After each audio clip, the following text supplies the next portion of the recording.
Welcome to the WHHI-TV Daily News. I'm Betsy McDaniel. It's a beautiful fall day in the Lowcountry, and of course there's still a lot to talk about, so let's get started with a few headlines. It may not surprise you that early voting in the Lowcountry has been extremely busy, but were you expecting it to be this busy? The County Election Board has reported that the second Monday, a couple of days ago, has actually been the biggest day of early voting so far. 33,000 voters, more than a quarter of Beaufort County's registered voters, have already cast their ballots as of Tuesday morning, and over 735,000 have already voted statewide. That number surpasses the total number from the general election of 2 years ago. Midday, after the polls open at 8:30, is considered the easiest time to get in and out of early voting centers. Those centers are once again at the County Election Center on John Galt Road in Beaufort, the Bluffton Rec Center on Ulmer Road, the St. Helena Library, and the USCB Hospitality Campus on Hilton Head Island. The early voting sites are open until 6 p.m. each day through Saturday. Your regular precincts will then be the place to vote on Election Day next Tuesday. You can find out more, including a sample ballot, through scvotes.gov. Congratulations to the May River girls golf team, winners of their 4th state championship in the last 5 years. The Sharks beat out rival Hilton Head High by 20 shots over 2 days of play at Rose Hill. The Sharks had 3 finishers in the top 10, including Robin Zatrower, the individual champ. Beaufort High's girls finished 7th, and we'll have more on that with Justin Jarrett in just a moment. Beaufort County's Rural and Critical Land Preservation Program has done wonderful things to help preserve hundreds of acres of forests and wetlands in the area. But now they have to deal with a little bit of a controversy. According to the Charleston Post and Courier, Brittany Wade, one of the county's lawyers, helped her parents sell nearly 2 acres on Barrel Landing Road in Okatee to the preservation program for $144,000. That is more than it was appraised for, and she did it without disclosing her relationship to the sellers. She resigned from the county a few days ago. That resignation will be effective in December. The county is saying that the matter will be investigated thoroughly. And this land preservation move won't directly impact those of us in the Lowcountry, but its size deserves a mention. The PD Basin Initiative is finalizing a deal to preserve over 62,000 acres of forest land in Marion, Williamsburg, and Georgetown counties, an area 3 times the size of Hilton Head Island. It's the largest conservation easement in state history and will still allow timber production and public use, but not any residential or commercial development.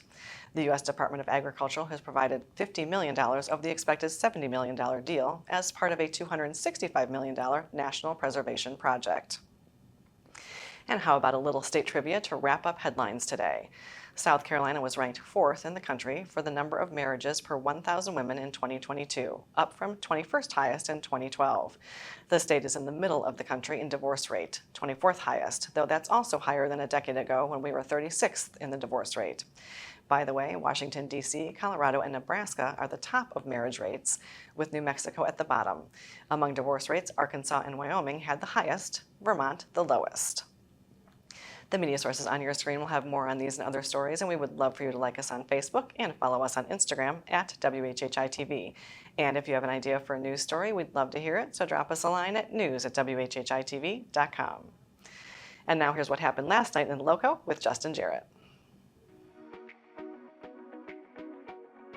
Hey, it's time for Last Night in the Lowco on WHHI, powered by LowcoSports.com.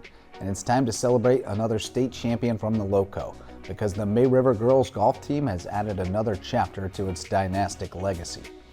The Sharks began the season as the favorite to repeat as Class 4A champs, and they stayed on track until last week when Lowco rival Hilton Head High nipped them at the lower state qualifier. That proved to be just the wake-up call May River needed to bring its best to Rose Hill Golf Club on Monday and Tuesday, and card a 36-hole score of 628 to claim the team title by 20 shots over Hilton Head. It's the Sharks' 2nd consecutive state title and the program's 4th in the last 5 seasons. May River's Robin Zatrower claimed the individual title with a 2-day total of 147, edging Seneca's Ainsley Bryson by 5 shots, with Hilton Head's Lexi Milbrandt another shot back in 3rd, and Sharks senior Claire Green in 4th. Hilton Head's Harper Hedden and May River's Ava Cunningham tied for 7th to join the Lowco contingent on the All-State. In that.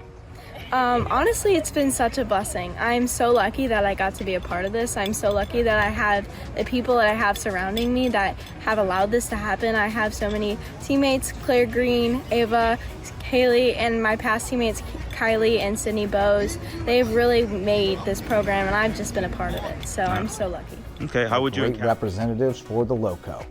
We'll be back at it tonight with the LowcoSports Lowdown, streaming live at 9:30 p.m. on the Lowco Media Network. For LowcoSports and WHHI, I'm Justin Jarrett. Until next time, go Lowco. Thanks, Justin. Well, as I mentioned, it's a beautiful fall day in the Lowcountry. Is it going to stay that way? Let's find out with our Lowcountry Crawl Spaces weather with Maria Soden. Thanks, Betsy. Yep, so taking a look ahead, it does look like we're going to continue to see this beautiful fall weather as we get through the rest of this week, but then we are going to be seeing some much needed rain at the end of this weekend.